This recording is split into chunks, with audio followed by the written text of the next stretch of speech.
I do love Spina di Rosula's logo. It was designed by my mother. Have you noticed how it's shaped like a heart?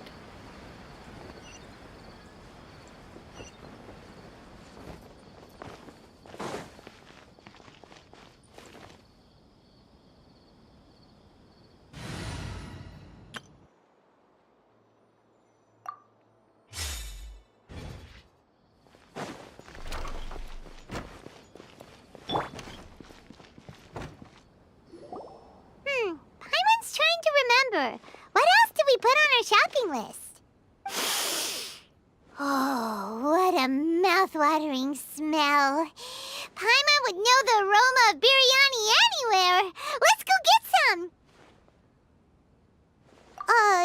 We can still add it to the list. Well, if it isn't the Traveler and Paimon. Wasn't expecting to see you here. Hello there. Oh, it's been quite a while. Huh. So you two are still hanging out together. Dehya, didn't you say last time that you were gonna head back to the desert? I said I was going to resign from being her bodyguard, not that our friendship was over. We're still the best of friends. The Homayanis also still post jobs from time to time. Their pay is always generous, so me and the other mercs never pass them up. I told Dehya to just stay at our place when she took one of those jobs a few days ago. My parents were delighted. They even said that it always felt like we were missing someone whenever Dehya wasn't around. That sounds like something they would say, all right. They're always so welcoming. Anyway, the job is already taken care of, so I was gonna head back to the brigade as soon as I finished a little shopping. But the master kept insisting, and I ended up staying for another day. You can stay for as many days as you want, Dehya. Father hasn't even gotten around to treating you to his best dishes yet. You know I'm not the kind of person to stay put in one place like that, my lady. Don't worry, though. There'll always be next time. What? She said they'll treat you to the best dishes! Paimon can't believe you can still refuse that! But wait. Didn't you say last time that you would take me on a trip to the desert? Why don't you just take me with you today, when you leave? There are so many places I still haven't visited yet. I'm sorry, my lady, but no can do. There's still a few things I need to take care of back at the brigade. Besides, the desert hasn't exactly been the most peaceful place lately. Oh, come on. Not this again. That's also what you said last time and the time before that. I know, I'm sorry. Just give me some more time, and I promise I'll plan the best trip ever for you. All right, fine. To be perfectly honest, it's not that I wanted to go, it's more like I feel like something is off about you lately. Ever since you first set foot on the estate a few days ago, you've been acting anxious and even paranoid. Have you been delaying our trip because you've run into some kind of trouble? Nah, are you kidding? You're worrying too much. Would you swear on that? Friends shouldn't lie to each other, you know. I wouldn't pry any further if you're willing to swear on what you just said. But if something really is bothering you, then just tell me. You know I'll help you however I can. Oh, looks like Dunyarzad was onto something. You're too perceptive, my lady. Seems I can't hide anything from you. I just thought that nothing good could come out of telling you about the messy happenings of mercenaries. Knowing too much only leads to more trouble. Mercenary life is a dog-eat-dog world where Mora reigns supreme. Everything operates on a completely different set of rules. That doesn't change anything about what I just said, though. We're still friends, and I can only support you if I understand what's bothering you. My lady, you're not gonna stop until you drag it out of me, are ya? All right, I'll share what I know. Let's go somewhere else first. This isn't exactly the best place for a discussion. Okay, let's talk here. Just try not to draw any extra attention. As you may already know, the Eremites have both a lot of mercenaries and a complex organizational structure. Many mercs are no different than me, just going around looking for jobs to earn some mora. My brigade is called the Blazing Beasts. We're not a large group, but every member is loyal and brave. However, not all Eremite brigades are like mine. Some are willing to cross all kinds of lines for the sake of mora. The most notorious is a faction known as Deshret's Relics. Deshret's Relics? Judging from the name, they must really look up to... Yep, you got it. I've heard that you've already crossed paths with Ain al-Akmar. They're one of the groups under the Relic's banner. Oh, you mean the group that tried to sell us the Divine Knowledge Capsule? Yeah, they weren't friendly at all. Deshret's Relics is composed of many smaller brigades like Ain al-Akmar. The Relic's headquarters issues orders to all brigades under his control. On any other day, I would want nothing to do with them. Unfortunately, though, the brigade that's stirring up trouble now is none other than Dehya al-Akmar. Dakan? I think it means beard or something. Believe me, it's a really stupid name. I found it insufferable for years. Anyway, the real issue is that Dehya al-Akmar is led by my father, Kusela. Say what now? I think I'm starting to understand your anxiety now. But what did they do? I won't go into details, my lady, but they've been involved in a lot of violent incidents. We're talking hundreds. Hundreds? Yep. The scenes tend to be quite gruesome, too. They strip the victims of all their valuables before murdering them. Not only have they targeted merchant caravans and ordinary citizens, but other mercenary brigades as well. That's beyond terrible. They won't even spare their own kind. I don't know how Deshret's Relic sees it. All I do know is that Dehya al-Akmar has become more and more aggressive over the last few years. If I don't do something about them, then even my brigade or the people of Aru village could become their next target. I just wish I knew what's driven him to do this. Yeah. How can your father do such terrible things? I don't know. People change. He's always been pretty pathetic. But at least in the past, there were still a few lines that he wouldn't cross. That's setting the bar pretty low. I mean, if he was even remotely decent, then why would I have to leave the brigade and cut all ties with him? He was loud and foolish, with no real sense of purpose. Instead of doing anything useful, he spent most of his time drinking and chasing after women. Of course, the other brigade members were just like him. Their ruckus would go on night after night. Sounds like a nightmare. What about your mother? Did she ever step in to stop them? Unfortunately, I never knew my mother. I'm sorry, Dehya. I didn't know. It's all right, my lady. That's pretty common in mercenary circles. Didn't I mention that my father was chasing after women? I was the result of one of those encounters with some random person. He told me that he wasn't sure who my mother was.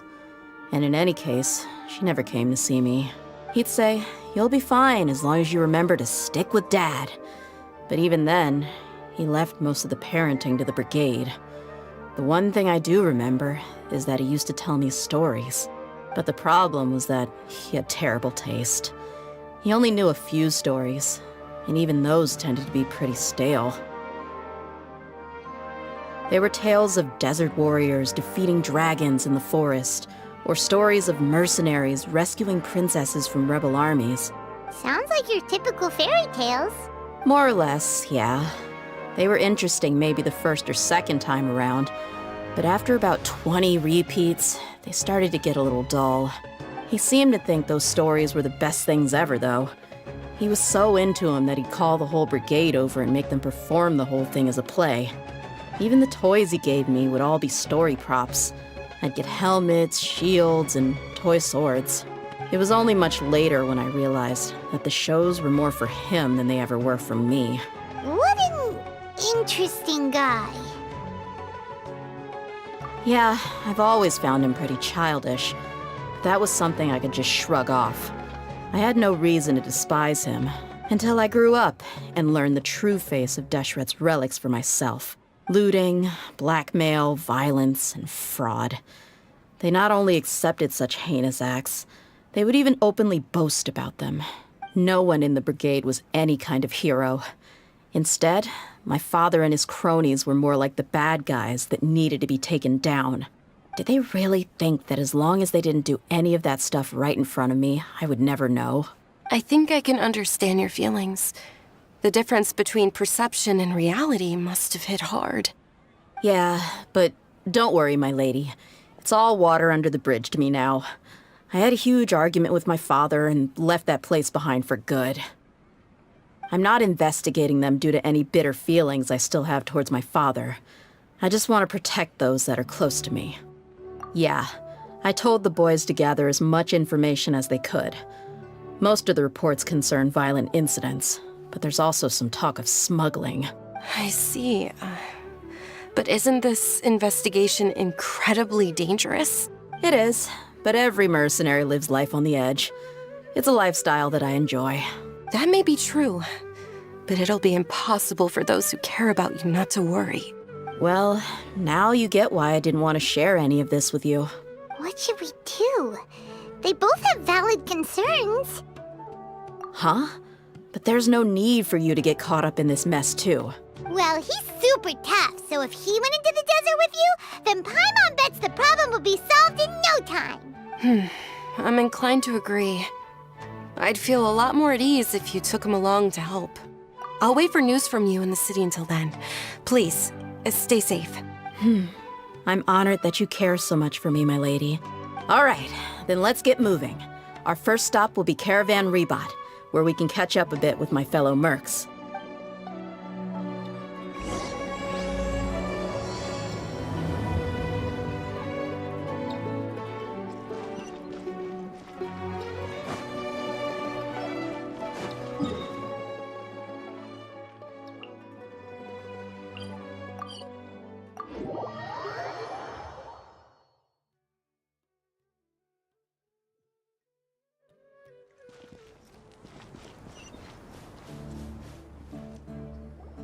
Hey, Dehya, you're back.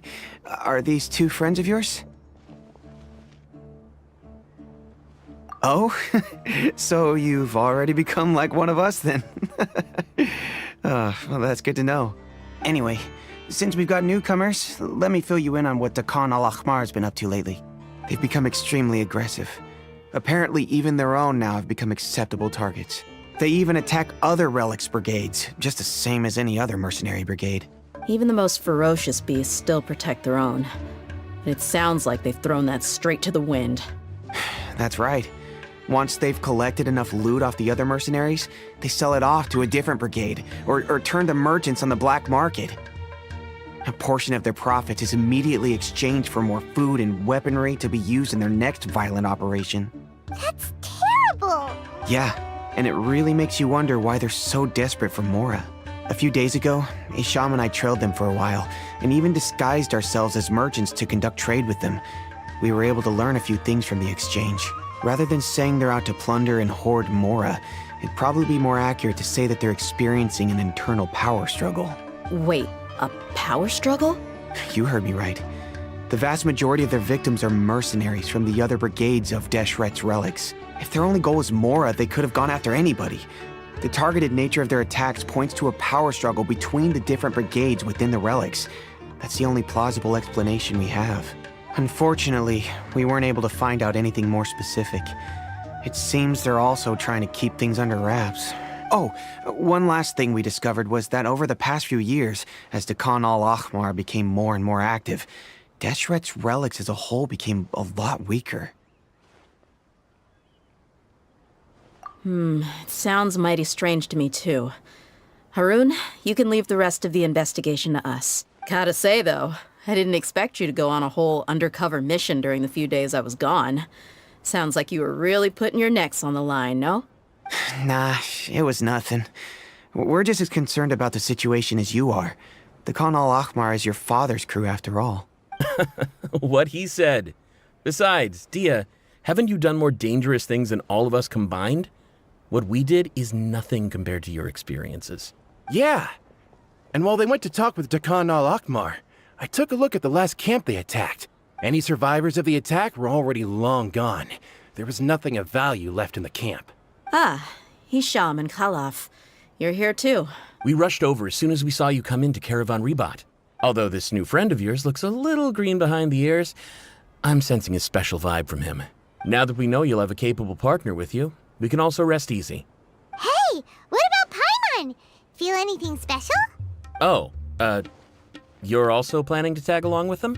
Of course! Paimon is the Traveler's most important guide. Wherever he goes, Paimon will follow. Oh, in that case, then you'd better take care of her too, Dehya.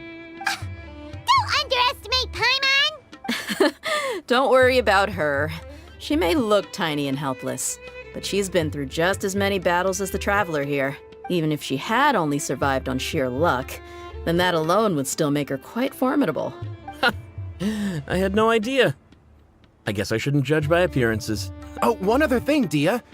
When you're free, why don't you update the deputy about your upcoming schedule? We held another recruitment event a few days ago, but everyone only came to see the Flame Main. You weren't around at the time, so people were pretty disappointed to only find our crew of rough, unkempt guys. The deputy put a lot of effort into the event, but it was basically for nothing. Only a few people chose to stay, and that really got to him. Sorry to hear that. I'll be sure to bring him some great liquor next time. I left in a hurry and I couldn't make it back in time for the event. Gotta admit, I can understand their disappointment, though. You're our brigade's main selling point, after all. Now, if only the deputy could figure out a way to bring a few more smoking hot members into our ranks. Keep dreaming. Remember the last time I invited a couple gals into the brigade? You all just froze up with your mouths gaping like a bunch of scarecrows. The awkward silence and weird expressions left quite the impression on them.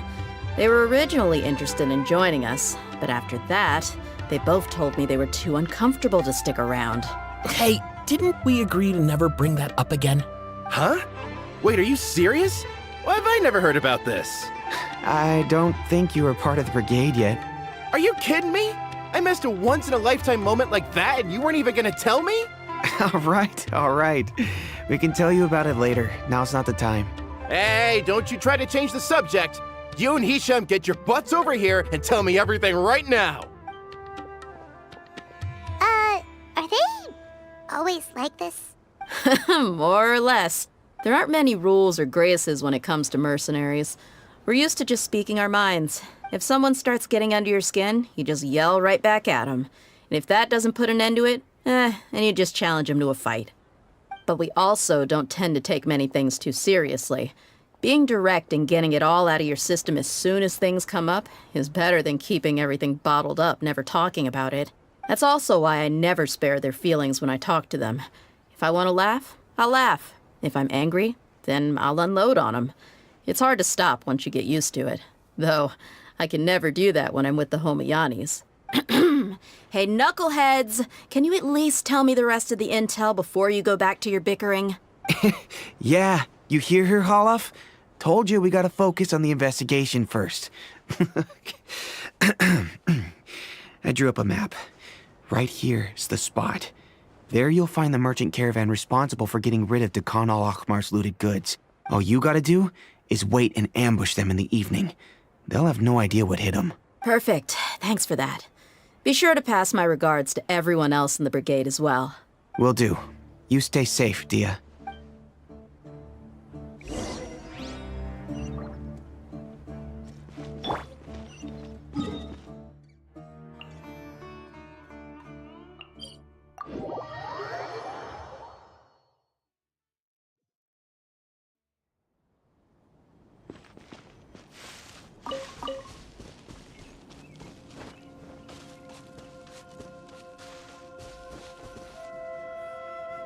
This should be the place.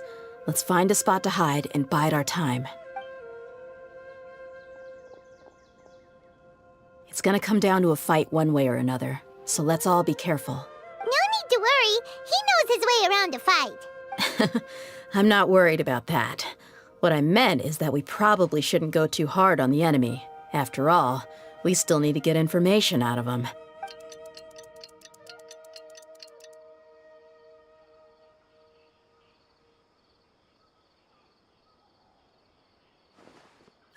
Here they come. You ready? Let's not give them a chance to react and end this quickly.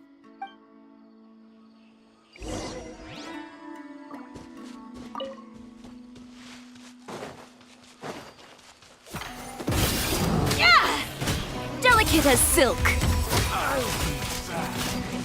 Where do you think you're Ha! going? Ha! Ha! Yeah! Sha!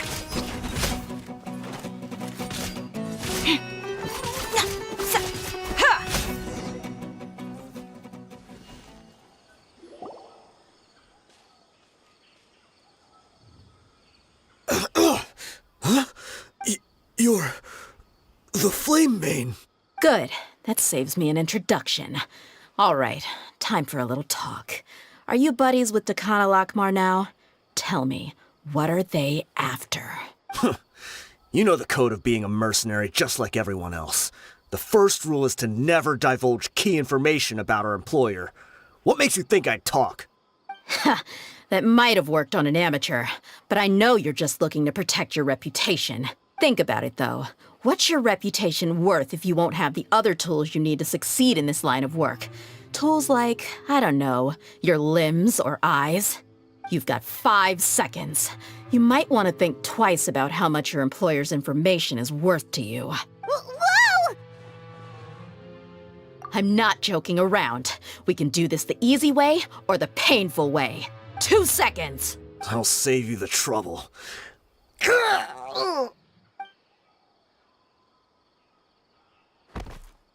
Huh? Are you crazy? He tried to bite off his own tongue. Quick, search the area for any first aid supplies. I definitely didn't expect him to go that far. Thankfully, the wound wasn't too deep, and he just passed out from the pain. But why would he be so extreme? I just wanted to test his mettle. You can get a lot of mercenaries to talk just by threatening them. I didn't expect him to be willing to go through so much pain just to deny us some intel. Well, he's out cold for now. We could wait for him to wake up, but maybe it's not a good idea to interrogate him any further. What should we do? Yeah, don't worry about it. It'll be a waste of time to interrogate him again after that. He might just hurt himself again if we start asking. There are lots of goods around here. Let's search the area. Maybe we'll be able to find something. I'm really sorry.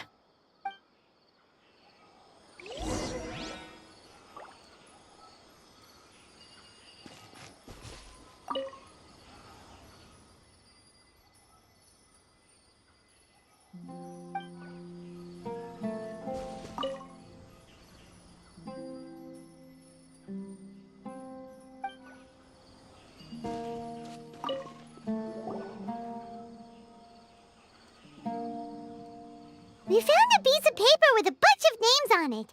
Maybe it's a record of something. Let me take a look.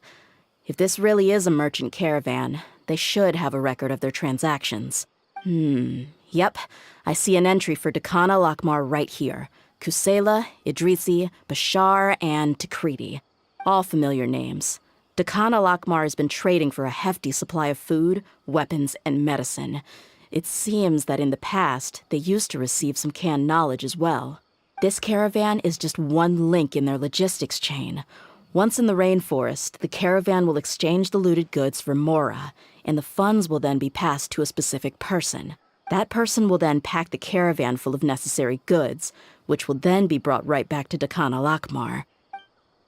Wait, why is there no mora value recorded for the final transaction? No value?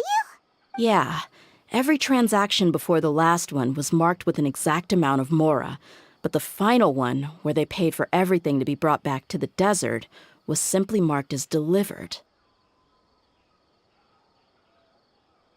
Perhaps, but they couldn't have known how much they would make off selling the loot. Do they not care about profit margins at all? Anyway, the next part's the records of the goods themselves. There are a lot of entries. Everything was probably sourced from the rainforest. Huh? What's wrong? Shahzaman Homayani? Homoyani? You mean Dunyarzad's family? Could it just be another family with the same last name? I'd be surprised to find someone with the exact same first and last name. Shahzaman Homayani is Dunyarzad's father, and the head of the Homayani family. Just what the heck is going on here? I'm sorry, you're right. I'll consider what we found and not jump to conclusions just yet. But what this piece of paper confirms is that the Homayani family has been providing goods to Dakana Lakmar. What if the Homayanis have been kept in the dark and don't know they've been trading with Dakana Akhmar? That's a possibility, but if that was the case, why is this caravan specifically named Shazamon as their person of contact? They could have just as easily bought goods such as food and medicine directly from Caravan Rebot or Port Ormos. Yeah, funding violence and looting. The brigade gets the goods, and he is paid the proceeds from the sale of the loot. But why would he do something like this? It's not like the Homianis are in need of money. I honestly have no idea. I've been to their estate many times, and I've never noticed anything suspicious. The only potentially large expenditure I could think of would be the treatment costs for Dunyarzad's Elazar. Maybe they borrowed a lot of Mora in the past, but that's still just a speculation. I don't think the Master would stoop so low to make Mora. You're probably right. I know my lady's personality, and she wouldn't deliberately keep something like this from us. But what should we do now?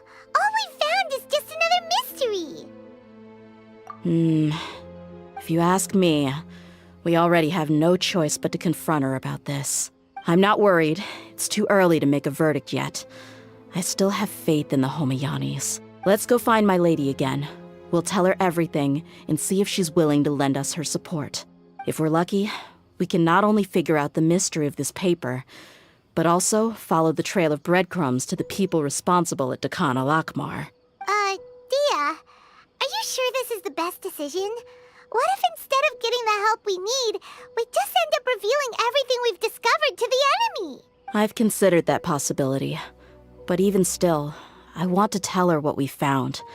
I think I owe her that much. True friendship is built on trust. She showed genuine concern for me when we first brought up the topic. I can't repay her kindness with doubt and suspicion. That's not how I deal with people. You're right. Paimon wants to trust Dunyarzad too. Yeah. Let's pay another visit to Sumeru City.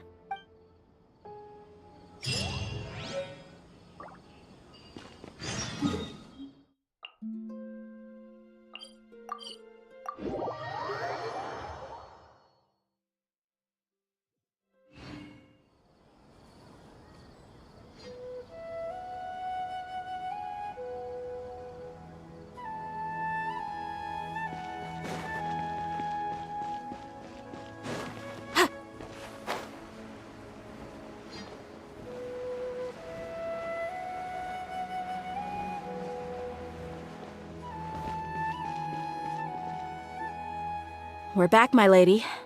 Oh, you're back a lot sooner than I expected. You mustn't have run into any trouble then. Well, how did it go? What did you come up with? Actually, we're still investigating. It's just that we've discovered something strange. I see. The clues you found have led you back here, in the city? Something like that. Yeah. You all look a little dispirited. Whatever you found must not have been very encouraging after all. Why don't you discuss it with me? Maybe I'll be able to say something to cheer you up? It's okay, my lady. It's not so much about me being upset with my father or anything like that. How should I put this? So something is wrong. Even the Traveler and Paimon have been uncharacteristically quiet. On any other day, Paimon would have already waved to me with a smile and shouted, "Dunyarzad, we're back!" So tell me, what happened? Well? My lady, please prepare yourself for what we're going to tell you next. It concerns the Master. The Master? You mean my father? Okay, I understand. Don't worry about me. I'll listen as attentively as I can. My father has been supplying goods to Dakan al-Akmar? Yeah, it makes as little sense to us as it does to you. I've never doubted the Master's integrity, so I'm having a real hard time rationalizing how he could ever support an infamous brigade like them. Maybe he's not actually aware of the full story and just stumbled into the deal by accident. I can't help but agree with the Traveler. Huh? You mean you feel the same way, Dunyarzad? Thank you for sharing all this information with me. Since you've told me everything you know, I should also tell you about some doubts that I've been harboring for quite a while. In the past, I thought that my father hired a bodyguard for me so that I wouldn't run away and get lost.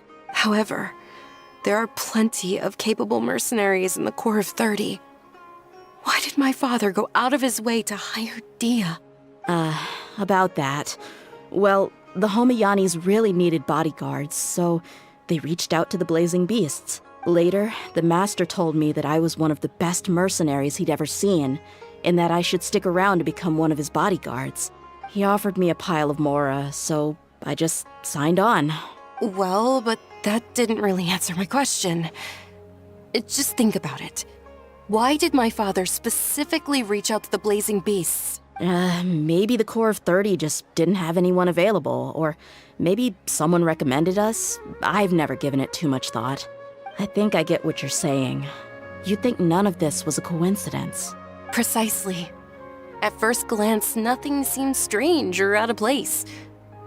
But there are many parts of the story that don't actually make any sense. If my father had always been in contact with Dehya al-Akmar, then it would make sense for him to bring Dehya into our house. You mean the goal all along was to get Dehya to be your bodyguard? No, that's too much of a stretch. I cut all ties with my father a long time ago. He has no control over my life anymore. But that still doesn't rule out the possibility that your father has still been trying to influence your life without you knowing. So, the Master was not likely an innocent victim in all of this? Sorry we put all this on you so suddenly, Dunyarzad. It's okay, Paimon. I should actually be thanking you.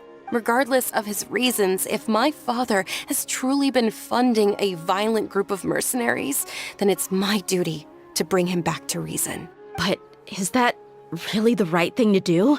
My father has committed many atrocities and deserves all the punishment that he has coming to him.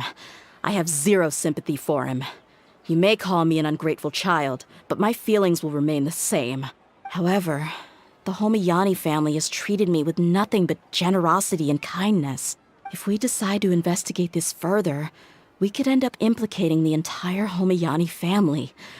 I would be biting the hand that's fed me over all these years. Dehya. It's all right, Dehya. If anyone were to ask, you could always just say that I'm the one who instructed you to get to the bottom of this. You don't have to do that, my lady.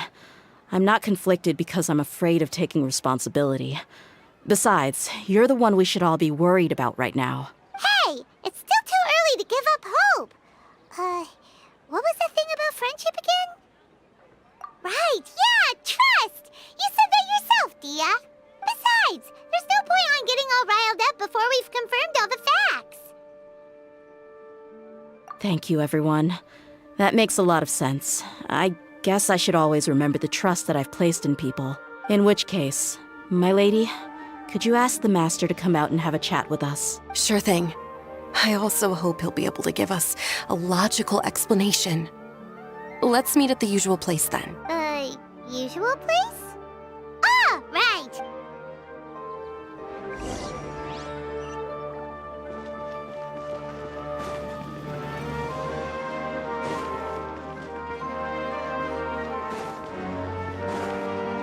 Yeah.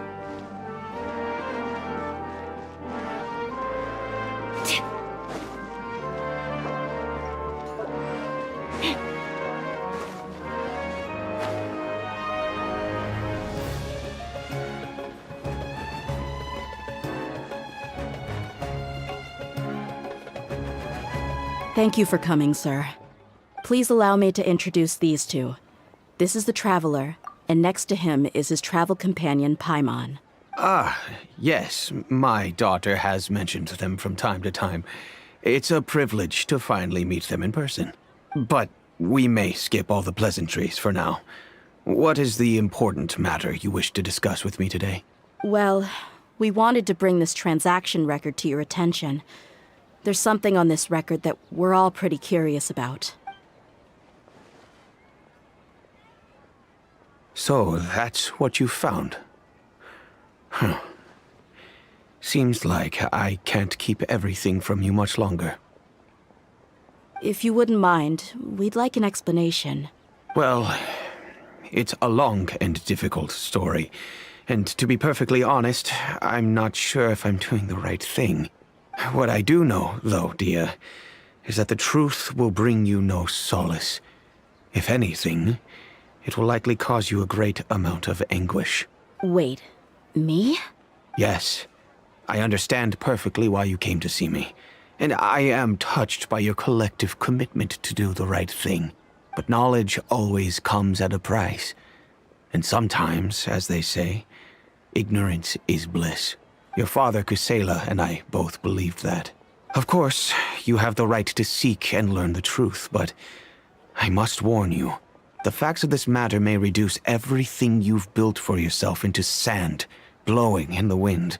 If you must proceed, then Kusela's heartfelt efforts will also fade into the wind like a fleeting mirage. His heartfelt efforts? I'm sorry, sir, but I'm not sure I follow.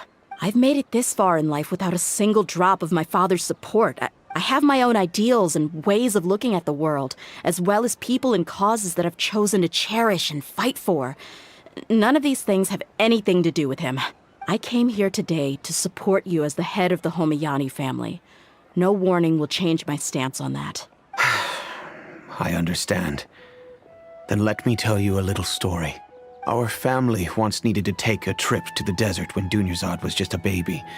Along the way, we were attacked by bandits. They had superior numbers and quickly overpowered our bodyguards. When all seemed lost, a group of passerby Eremites lent us their support. Those Eremites were Kusela's brigade, Dehya al-Ahmar. Kusela's men told me that the attackers were Eremite mercenaries, just like themselves. I was shocked. Why would Dehya al-Ahmar go so far to save us and not spare the fellow Eremites?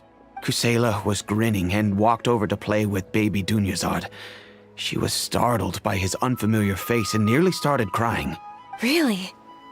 I never knew. He said that he had no particular reason to help us. He just took pity on us because he had a daughter about the same age.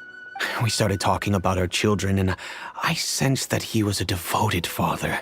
To repay his kindness, I hired his brigade to help out at our estate for a time and offered everyone generous remuneration. So, that's what happened.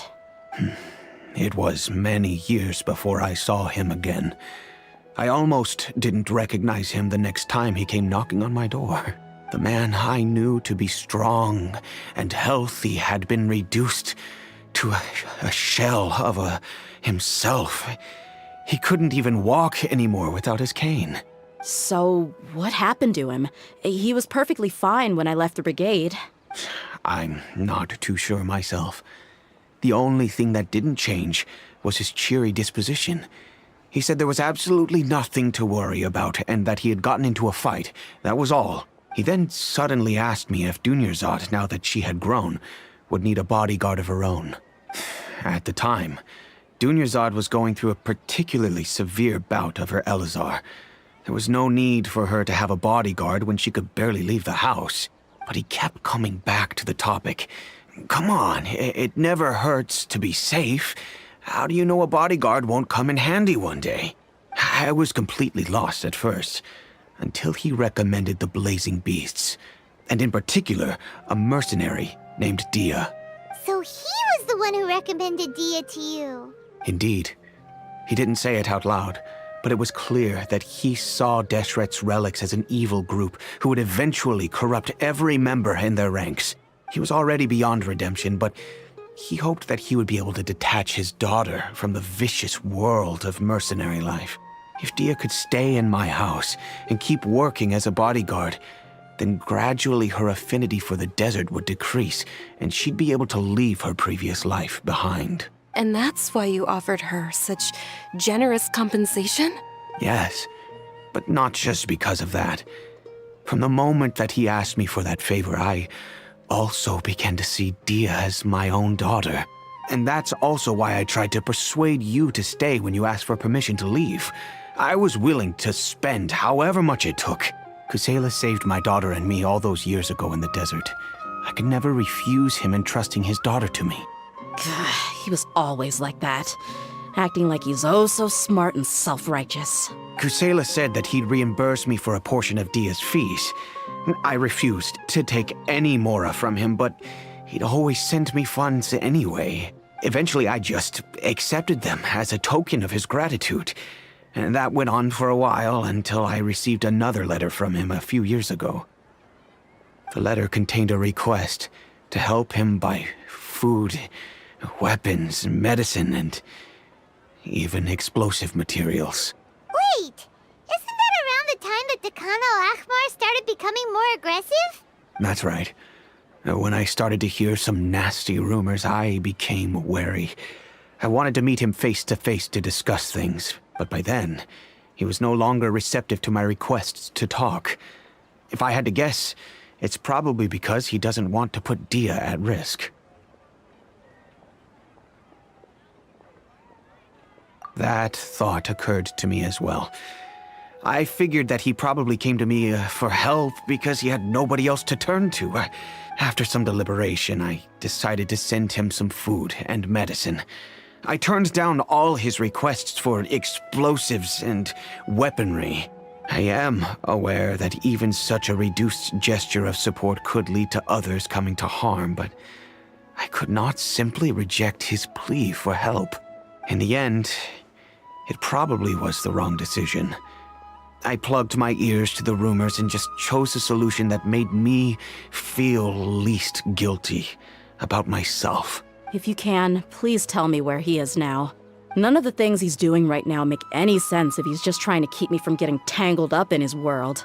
If all he wants to do is steer clear of me, then maybe he shouldn't have brought me into this world in the first place. Oh no. Dehya, please don't feel that way. I'm just angry because I can't wrap my head around any of his actions. Another way?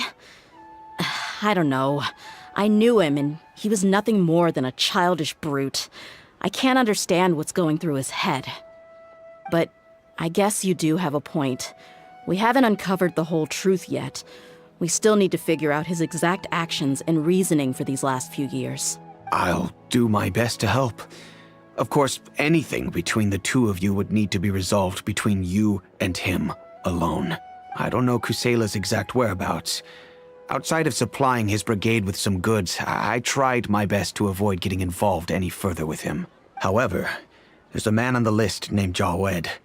He used to be a mercenary in the desert and is now a member of the Corps of 30. He's responsible for supplying weapons and liaising with the Dekan al-Akhmar's merchant caravan.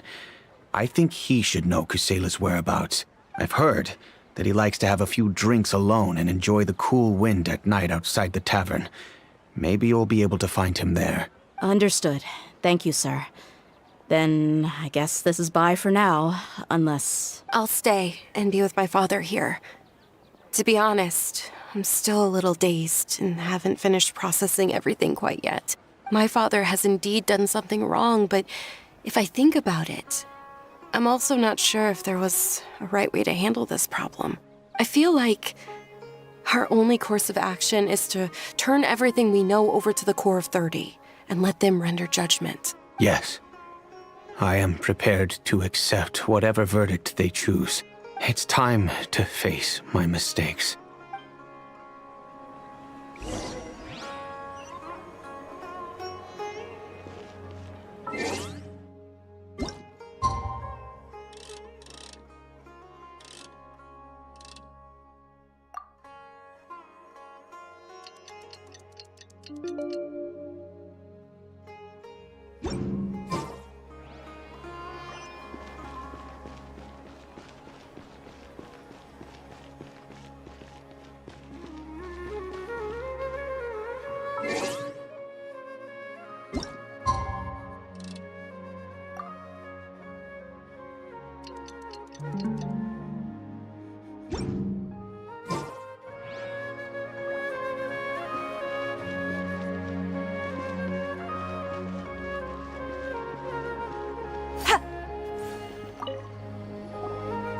Huh? Who are you guys? I know what you've been up to. Smuggling weapons to violent brigades in the desert while working for the Corps? Pretty bold, if you ask me. boy's town. How do you know all that? Come with me. We should take this elsewhere. I'll be happy to talk things over once we're somewhere private.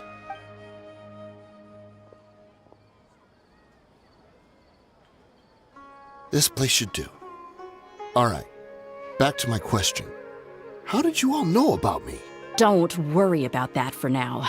You know what kind of punishment you'll face once we report you to the Corps, I assume. Wait, there's no need to jump the gun. Let's talk this out. What are your terms? So what's in it for you anyway, Mora? Well, I was a little tight on money at the time, and Kusela took good care of me in the past. I weighed it in my mind, and I couldn't find a reason to turn the opportunity down. I wouldn't only be helping my benefactor, but I could also make some quick Mora. Let me tell you how it is. We're investigating Dehya Al-Akmar, and we're gonna put an end to their operations. If you provide some help for us, then we might just put in a good word later to reduce the terms of your punishment. Hey, why don't we discuss this a little first? Listen, I made quite a bit of Mora from my last run. You just give me a number, and I'm sure we can... Shut it. My patience is running out. You should know when a mercenary is after something other than money. All right, sheesh. But you gotta promise you'll put in some nice words for me later. They're always on the move. Here's the spot they were at the last time I made my delivery to the desert. Feel free to go have a look. I'm just telling you though, it's not on me if they're not there anymore. Sure. And then you can forget about any nice words from us. Hey, come on. Now you're just being unreasonable. Really? And how do I know you're not leading us straight into a trap? Don't forget, you're the one with no bargaining chips. All right, I get it. Why don't you go take a look, and if they're not there anymore, I'll try to figure out something else for y'all. Now that's more like it. Let's move. And as for you, try to stick around the city until we get back. You don't want us to call the folks from the Corps and have them drag you back to the city.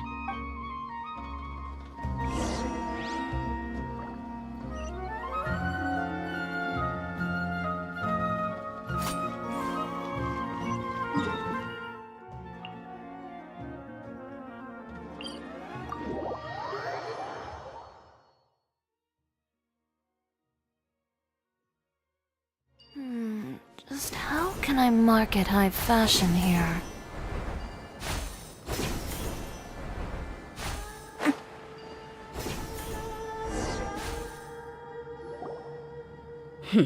Seems like we're in luck. That should be their camp right up ahead. Let's go. We'll finally get to the bottom of this ourselves. I'm here to see Kusela. Tell him to get out here. Dehya, why are you here? Lend me a hand. Ha! Wings of Dark! Adventure time! Buckle up!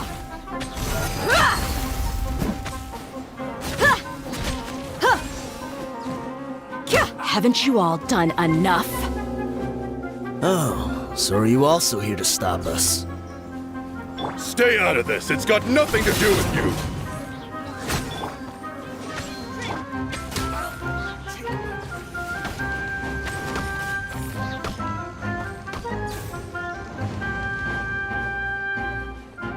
Let's get it on! Ha! You asked for it!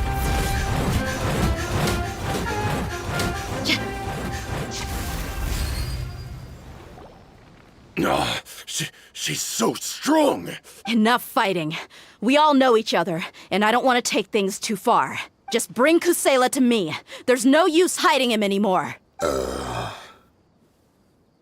Did you understand a single word I just said? Or do I need to bash your skull in some more? All right, everyone, let's all just calm down for a second. Dehya, the boss can't come out and see you anymore. He died a long time ago. What? Seems like you've been out of the loop for a while. Guess that's for the best, though. At least, that's what the old man wanted. When did he die? What happened to him? A few years ago, Kusela broke up Dehya Al-Akmar and went to the Deshret's Relics headquarters by himself. So is that when you guys started acting up? We would prefer to call it taking revenge. Every last person in Deshret's Relics must pay in blood for what they did.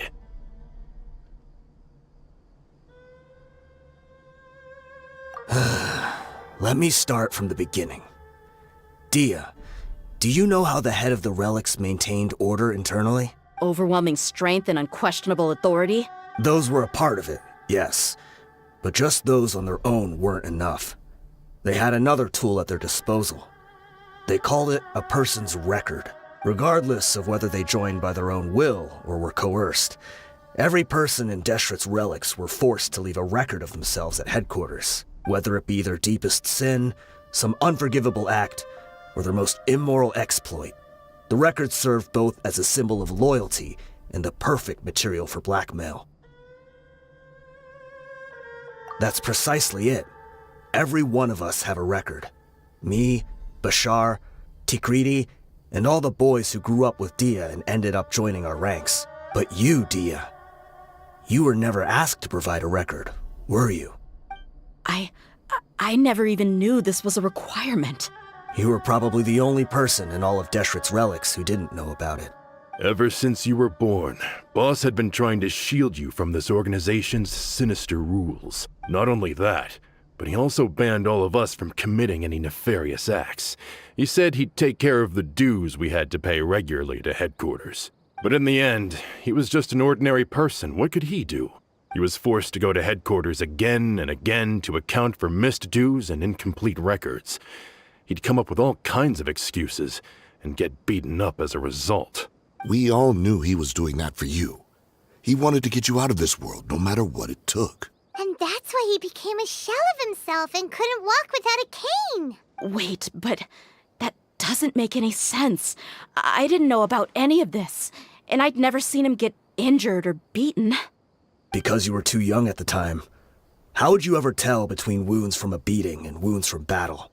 When you left home after that final argument with him, he seemed to age by a decade overnight. Even his hair went gray. So even the blazing beasts were... Yep. It was all his doing. Had he not arranged them to come to you, you probably would have been reduced to a pulp before you ever left the desert. A few years ago, Boss said he needed to make another trip to headquarters.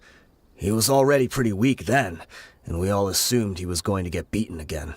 I suggested that he hand the role of leadership over to me, but he said there was no longer any need, since the Khan al-Ahmar would soon be no more.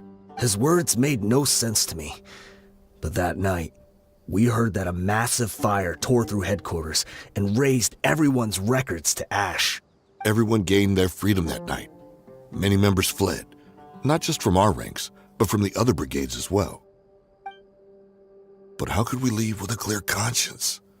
All of us who knew exactly what had happened. The boss can't have just died for nothing. Those heartless jerks at headquarters took him from us. From that point on, the sole purpose of Khan al-Ahmar became revenge. The big fire that Boss started was quite a blow to headquarters' strength. It's given us the opportunity to launch our attack. Even though we're outnumbered, we vowed to see our revenge through to the very end. There were people from headquarters who changed their names and went into hiding. Some fled to other brigades, and others escaped to the rainforest. But we won't let any of them escape our wrath. They'll all pay for what they've done. We've suffered plenty of losses as well. To keep going, we need an enormous amount of supplies, from food and medicine to weaponry and explosives. All we can do is exchange our loot from Mora, and then use that to get supplies. We forged Boss's handwriting and sent out many letters to his former friends. Thankfully, many people were willing to come to our aid. We were also able to attract many mercenaries who shared our goal. We've endured unspeakable pain to win many impossible battles. Deshret's relics have become weaker and weaker, and now we finally have an opportunity to directly strike their headquarters. Paimon doesn't know what to say anymore.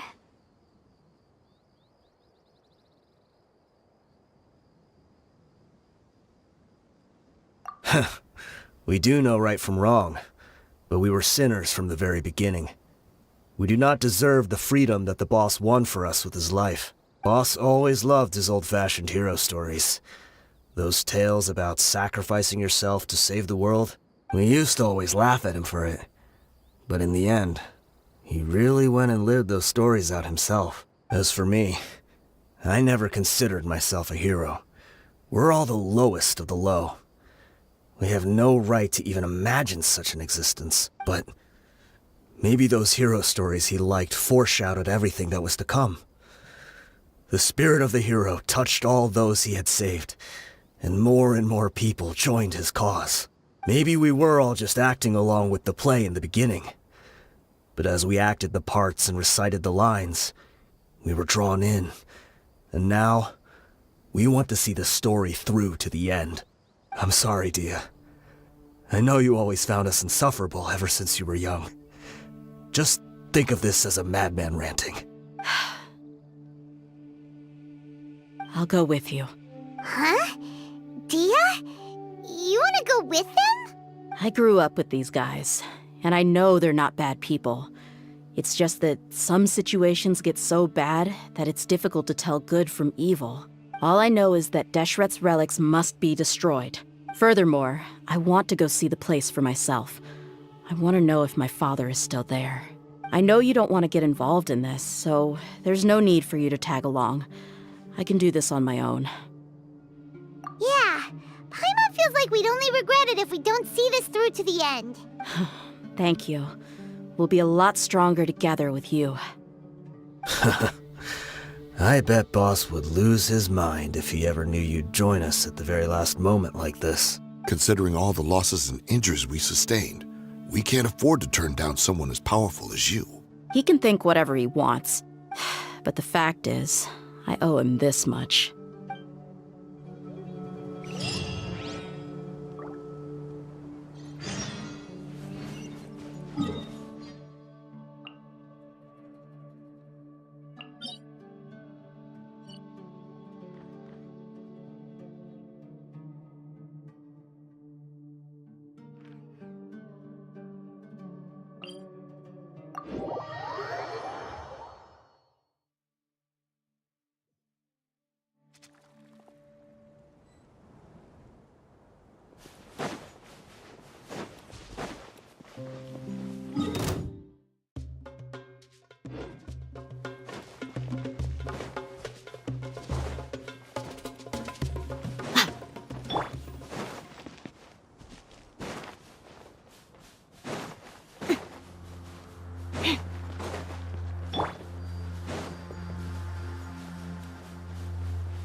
Is this the entrance?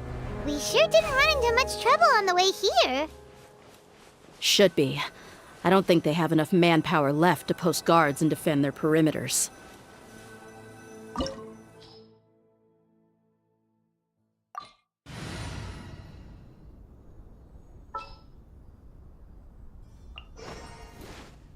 This world is full of unsolved mysteries.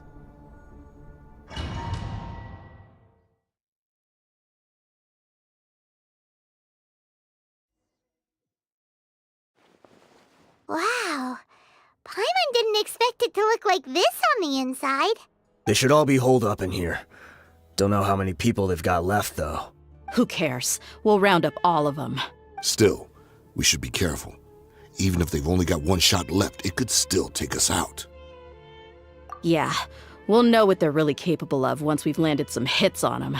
Deshret's relics may have been a force to be reckoned with before, but their name means nothing now. Yeah, they don't stand a chance with you here. I'll take the lead. I've been here once before.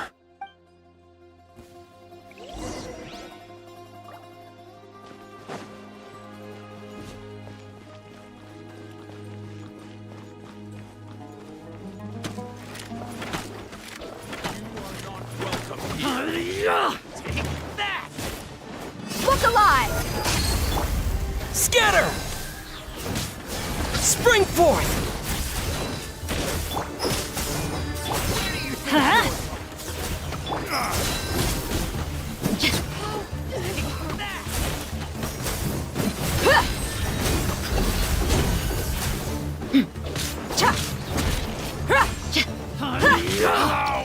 Regret. Buckle up!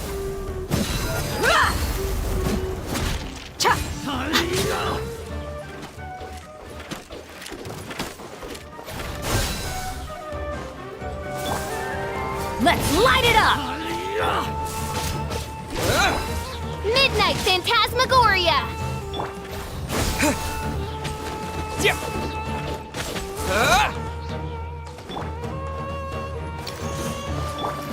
Propagate! Let's get it on! Hi!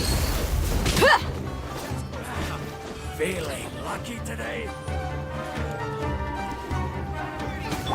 By royal decree! Ha! Sa! Hi! Hi!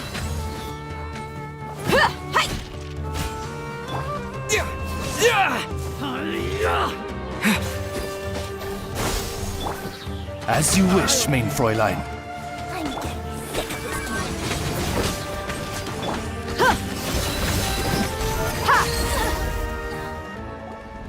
This way, follow me. We're almost there. Wait!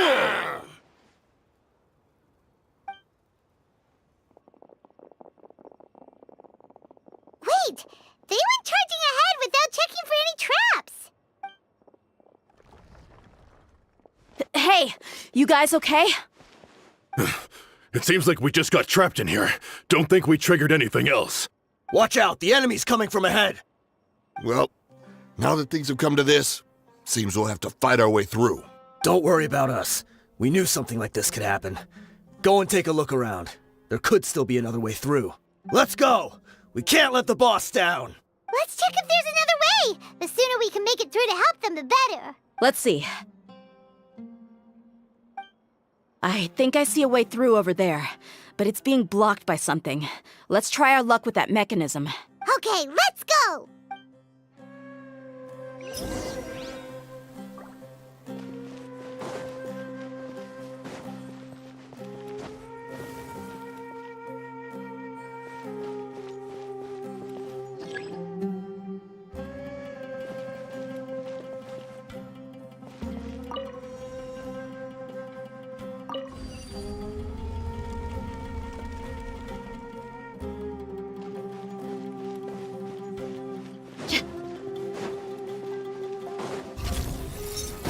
Look alive! Oz revealed the... Let's light it up! I'm going in!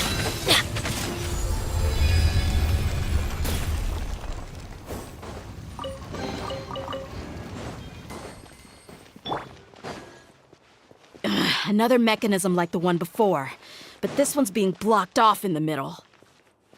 We just need to adjust it a little.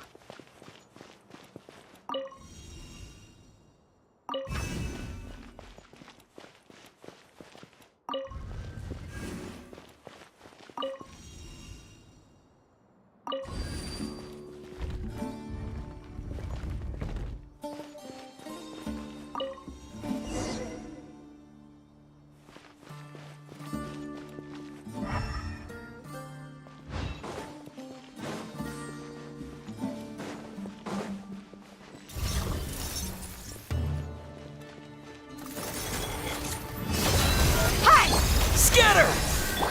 By royal decree! Everybody stand back! Propagate! Germinate!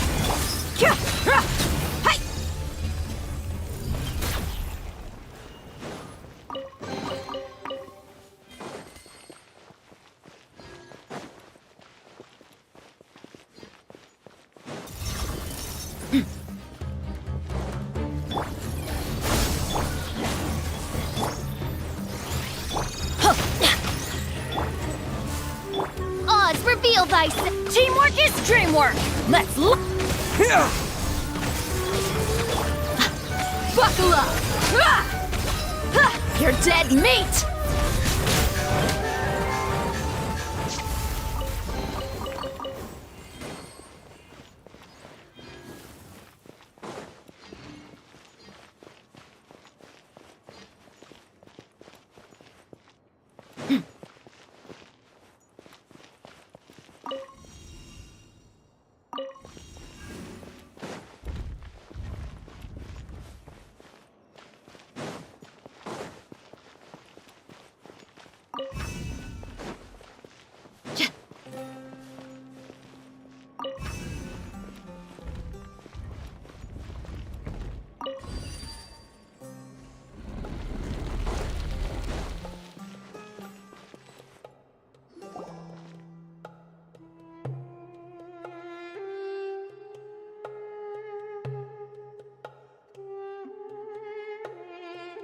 I wasn't expecting anyone to make it through from the other side. But as a desert dweller, I suppose we should be used to our folks defying all expectations. Don't waste your breath. You have nowhere to run. Run? Had I wanted to run, I would have fled 1,000 times already. I witnessed the golden age of Deshret's relics. Even if I could leave this place behind, all that awaits me now are endless days of humiliation and ruin. Even now, my brothers and I still believe in one thing. The greatest should never live to remember their fall. So you want to go out in a blaze of glory. Let us draw our weapons! We will show them the true power King Deshret bestowed upon his followers. They are but two, while we hold within ourselves the entirety of the relic's glory. Wave 1, charge! Eliminate them! That's close enough. Take that! What? Yeah! Where do you think you're going? Scatter! Let's get it on! Hi! Don't think that you've won. We're just getting started.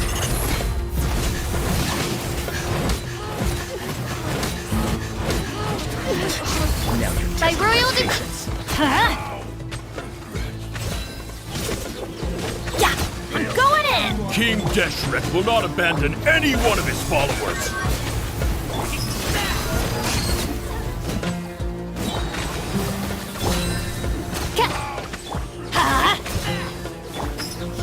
You're dead meat!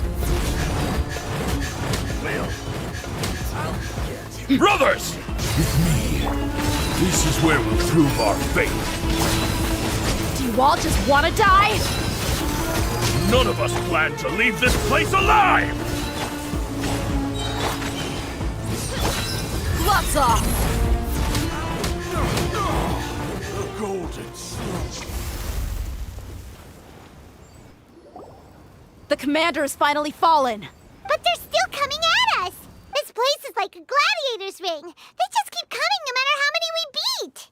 Yes! Keep fighting! There's no need to fear, and no need to back down! This is our last stand! When the next wave comes, try to draw away their attacks. I'm going to see if I can take out that high platform.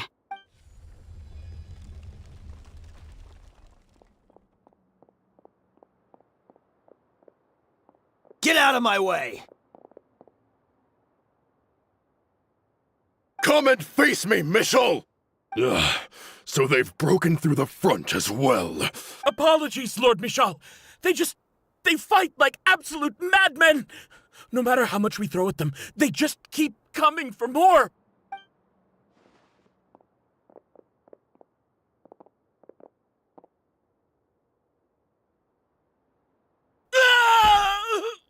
So, it would seem like this is the end. Time to pay for everything you've done, Mishal. You think I would give you that opportunity? I will be buried in the sand alongside all the rest of our fading glory. Hey, wait!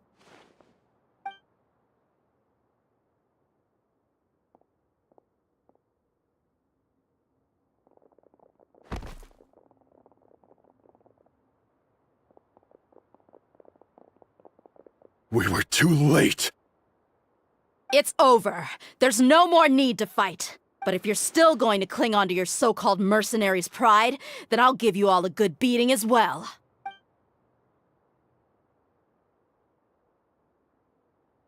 Hey, Dehya! I found the mechanism. I'll get you all back up here right away.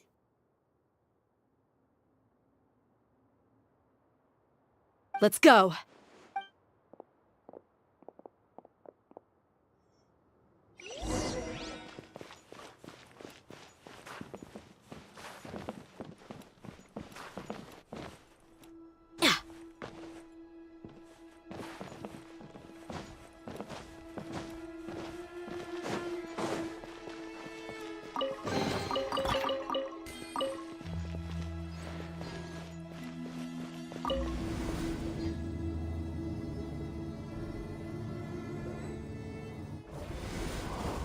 Who are you filthy rats? And why are you always pestering us? You call yourself a member of the infamous Deshret's relics and you still can't even tell who's made it all the way to your headquarters? Who knows what intent a bunch of rats may have? We try to catch a couple, and you all just show up on the other side instead. How are we supposed to figure out what you're after? Hey, have you ever heard of a man by the name of Kusela? Why would I know? It's not like I'm in charge or anything. This is your last chance to talk. Hey, I said I don't know anything. I'm just an average member here. I'm telling the truth. If you're here to find someone, why don't you look through the records yourselves? Who can remember every name and face with so many people coming in and out every day? The irony. His life became a light for so many, yet to others, it wasn't even worth remembering. Where's the records room? Answer me! It's right over there. All the files are in there. You can go through them as much as you want. It's not like any of them still matter anyway. I mean the old records room. The old records room? You mean the one that got burned down? Kusela. Ah, yeah, I remember him now. The guy who could hardly walk. Watch your mouth. That's our boss you're talking about. He was definitely faking it.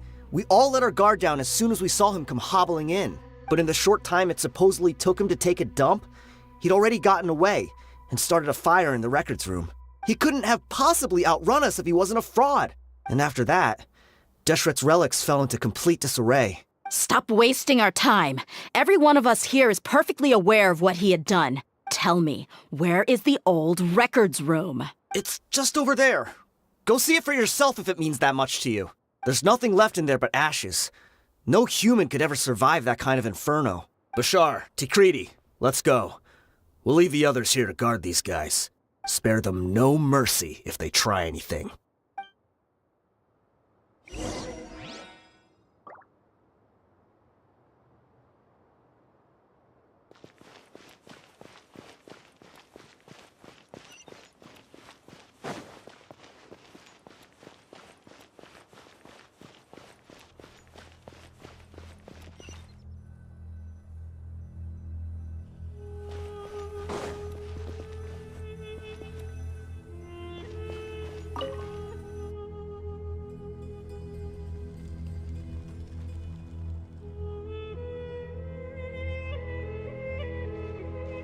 So, this was his final destination. How did he do it? Getting past all the guards with a limp and sneaking in here to start a fire? If he was nimble enough to do that, then he must have been able to get out of here after starting the fire, right? Dehya. I'm sorry. I know it's just wishful thinking. Let's look around. Maybe we can find something that's been left behind.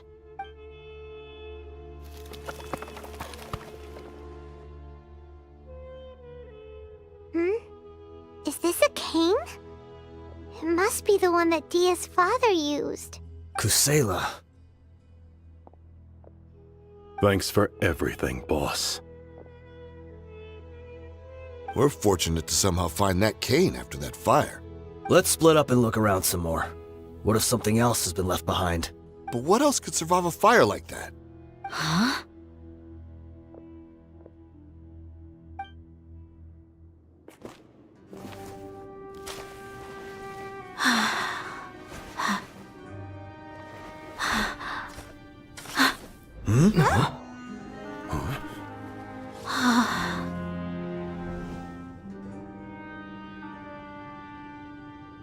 Thought so. Wait! Isn't that the toy sword you played with as a child?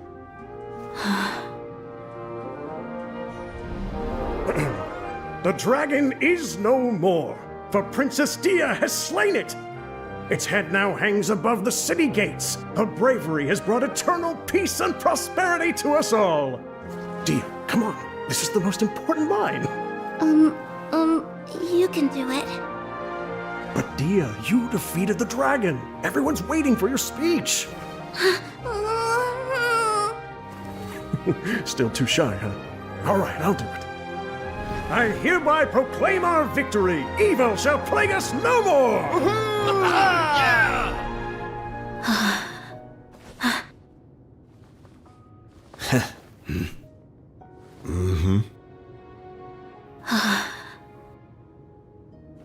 I hereby proclaim our victory. Evil shall plague us no more, Dad.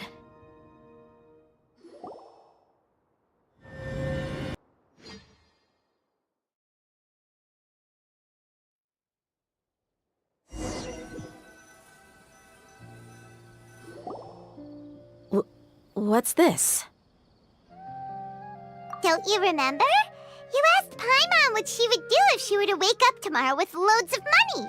And Paimon said that she would get boatloads of tasty snacks. You looked super confused at the time, but said it was an adorable thing to say. These opportunities don't come by often. So today, Paimon's gonna treat you to a special crash course on Paimon's life philosophy. Hey, this way you get something from the both of us for the price of one. Anyway, the point is that you should eat to your heart's content. You'll feel better for sure once you've gotten something in your tummy. Dunyarzad will also be here shortly. She's already heard that we're back. Aw, thanks, you two. Honestly, this is very unlike me. I just had a lot on my mind on our way back, so I didn't know what to say. My chest was filled with all kinds of intense emotions. They just shook me even more than all the feelings we've shared during our previous adventures.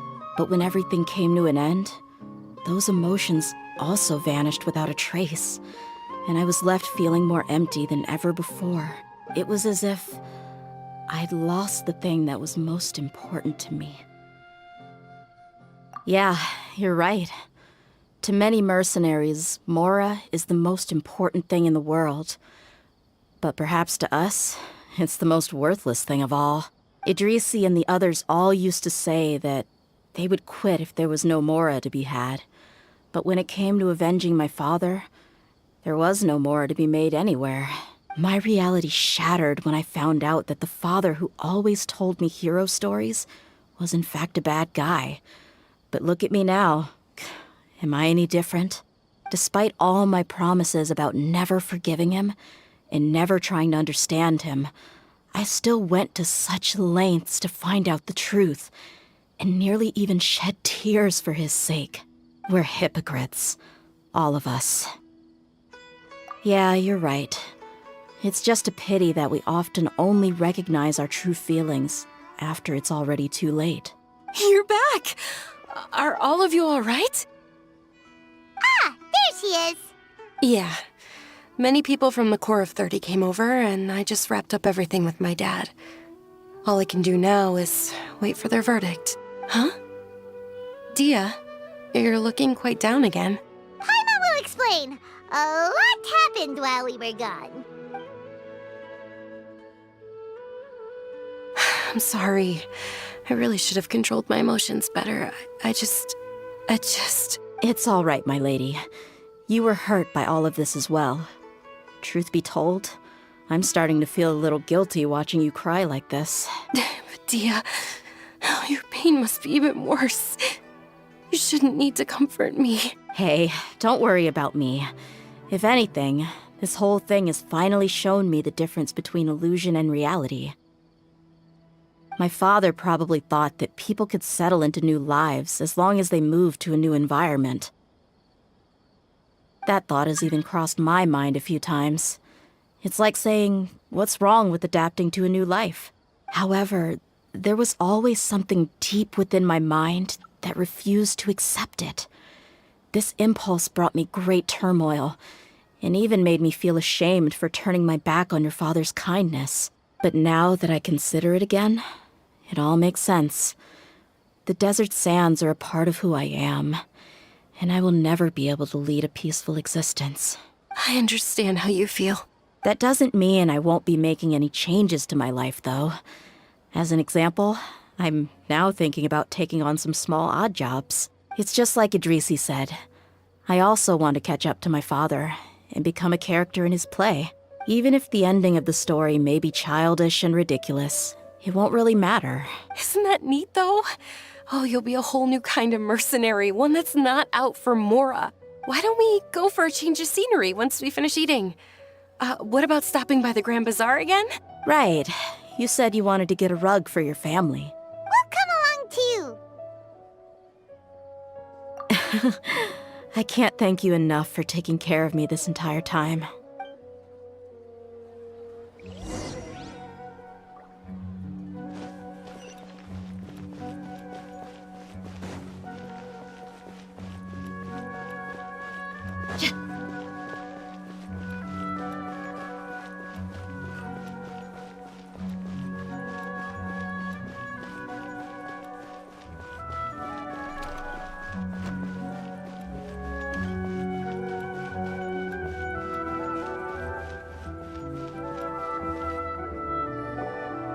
Oh, this rug here is quite something. The craftsmanship is exquisite, and the fabric is also of high quality. Ah, here you are. Finally, I found you. Hey! Aren't you that mercenary who bit his tongue? You can still talk? Wait, are you here to take revenge on us? Ha! What are you talking about? Do I look like I could take you all in a fight? I just came here to give you something. I'll be on my way to give myself up to the Corps after this. Once I woke up, I hurried to the Khan al-Akhmar's camp, hoping to alert them to your presence. But when I got there, I found no one except the members who were still too injured to move. Ah, so you probably got there after us. Yeah, they told me that they had exacted their revenge, and everyone had turned themselves in to the authorities. Even that last camp was not going to last for much longer. I had joined the cause to repay an old favor from Kusela. Now that everyone's already turned themselves in, I might as well do the same. One of the injured members gave this box to me, and told me that it contained some of the old man's last possessions. Everything left in the camp will get confiscated, so I figured I should get this to you before the Corps could get their hands on it. Thank you. No worries. We are all just living our own truths. There's no need to comment or judge anyone for it. So this box contains everything that Dia's father left behind. Huh. It feels lighter than expected. Well, back in the day, the first thing he did with any Mora was spend it on things like drinks and meat. But let's see what's inside. What's this? It's just a bunch of junk. It kinda stinks. Perhaps it's just been left unopened for too long. A handwritten copy of a storybook. The paper's already yellowed, and it looks like it's about to fall apart. It was against the Academia's rules to possess books for personal use. If he was going to break that rule, he could have at least copied something useful. That probably means this was really important to him. And here are a few bags of children's snacks. The packaging's completely deteriorated. Maybe that's where the smell was coming from. Did he get those for you? Yeah, but here's the thing, though. Even when I was a child, I was never a fan of these kinds of snacks. He'd always say that he got them for me, but in the end, he always ate more than I ever did. Who even leaves snacks in a box like this anyway? Isn't that just common sense? Forget it. Let me see what else is in here. A razor, some buttons, some round iron tiles, a wooden toy puppet, a wool scarf, which from the looks of it probably belonged to a woman, and a hair clip? Why are these things here? I'm suddenly feeling a little scared. I'm sorry, my lady, but this is just the kind of man he was. He probably saw this box as some kind of personal trash heap and dumped any and everything in there. 2 empty liquor bottles. Tell me, you guys, are these the kinds of things that a normal person would leave behind? Huh? There's something in the bottle! Oh, you're right. All right, I got it out. It seems to be a piece of paper with some writing on it. The bottom part's all damaged from moisture, though. Let's hope the writing didn't smudge. I was suddenly seized with an urge to write a letter after finishing this bottle. I just folded it up and left it in the bottle, though. If I end up forgetting about it, it won't really matter. To Dehya. It's a letter for me? It's all right. I'll just read it out. If he went to the trouble of writing a letter, there must have been some important things that he wanted to say. Or at least record down. My condition's becoming worse and worse. Can't even walk without a cane anymore, much less go out and have fun. Guess I don't have many days left. If you're reading this letter, then I suppose I'm already long gone. You were adorable as a baby. Everyone loved you. And regardless of whether you were crying or laughing, everyone enjoyed having you in the group. But once you grew a bit older, you were no longer nearly as happy or cute. It's probably the guy's fault. Can you believe this guy? He can point the finger at himself. Anyway, back to the point. To summarize, I'm writing this so you would know not to feel sad for me, even if you end up finding out the truth. The reason being that I was never your father to begin with. Wait, what? Surely, he must be joking, right? I don't know. I was quite formidable when I was young, and 100 times cooler than some so-called flame main. Really felt like the whole world was under my feet. With just a teeny tiny bit of effort, I felt I could rule over the entire desert. But as fate would have it, I went out into the desert for a drink one day and discovered a baby in the sands. It was you. You were just lying there, small and helpless. You were so tiny that if the wind blew for just a little while longer, you would have been buried forever. But your cries were so loud they made my head hurt. Now that I think of it, you really were a bundle of energy. Sounds like he's serious. I told Idrisi and the others that I had slipped up with a woman while out and about. None of them even doubted me. I'm sorry that I had to lie to them for so long, but I really had no other choice. I was their most esteemed leader, after all. It's not like I could just tell them that I suddenly wanted to play at being a father. At this rate, I'll puke up all the liquor I just drank from this bottle. Anyway, Dehya, you possess the kind of freedom and kindness that we could only dream of. As far as how you should live your life, that'll be up to you to decide. That's the end of the letter. In the end, he was still thinking of me as a little child. I suppose, or I would have suffocated under the sand a long time ago. He was a good father to you. The fact that he wasn't a blood relative doesn't change that. Yeah, it's just a pity that we had to learn the truth of everything like this. Do you already have some ideas about the decision that he wanted you to make? I do. If he first found me alone in the sands, then I want to try my hand at finding the person who abandoned me. I just have one wish. To tell them a story. That there once existed a childish and foolish jerk with a heart of gold. And that only under his care was I able to grow and mature into the person I am today. If you end up finding any leads, can you share them with us? We go on adventures all the time. maybe we'll be able to find some information for you. Sure, I appreciate it. I wasn't expecting you to be so enthusiastic. I'll help too. Thank you. All of you. Thank you so much.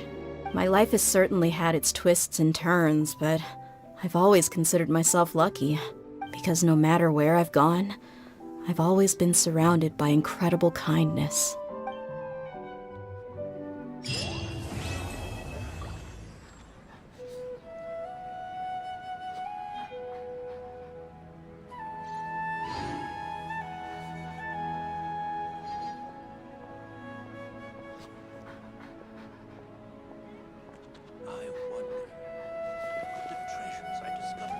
What a pain.